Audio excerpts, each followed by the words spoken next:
Initiatiefnemers binnen Jos T, Tamara Schoppert en Bouke Oldenhof. Het idee achter de 32 verhalen is de combinatie tussen kerken, verhaal, kunstenaar en meerskip. Elke kerk in Friesland heeft een bijzonder verhaal.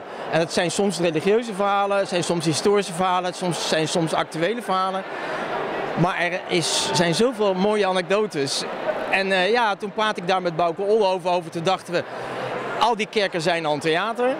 En eigenlijk zit er omheen. En we hebben een heel mooi verhaal. En je hebt een geweldige gemeenschap vaak in de dorpen die daarmee kunnen spelen. Je hebt kunstenaars. Nou, dan heb je eigenlijk alle ingrediënten voor iets bijzonders.